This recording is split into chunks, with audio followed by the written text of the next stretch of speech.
Okay, so I was in England for this joke. I met a very slutty British girl. She came up to me in the pub, she's like, you know what, having sex with me will change your life. And I was like, why, do you have herpes? So she grabbed my hand, she took me out of the pub into this alley. She says, can I see your Yankee cock? And I was like, whoa, whoa, whoa. It's may I see your Yankee cock?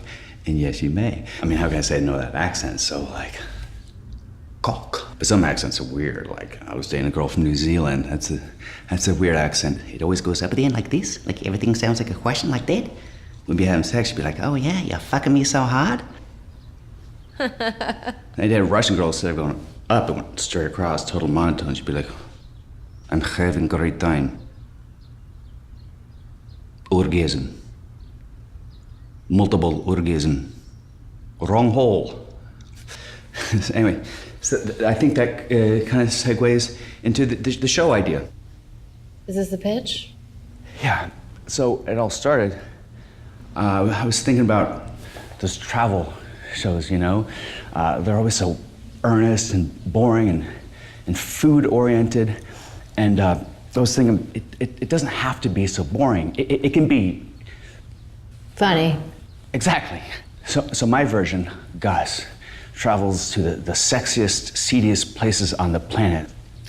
Brothels, opium dens, nightclubs.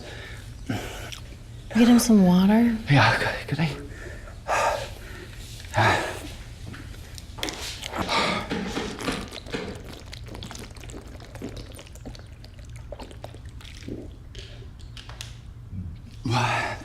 Fuck. You know, I almost died like a year ago.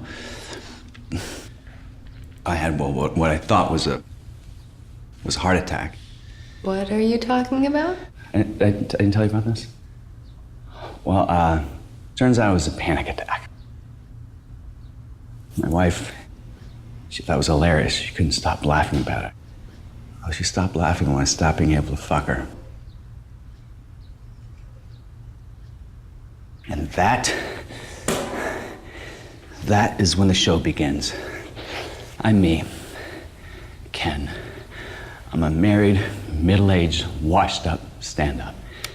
I suffer from anxiety, self-loathing, self-doubt. And my wife, she's the breadwinner, and I'm just a stay-at-home dad. And despite our 2 kids, we can barely hold this shitty marriage together. One night, we have this vicious blow-up, and I head straight to the comedy club.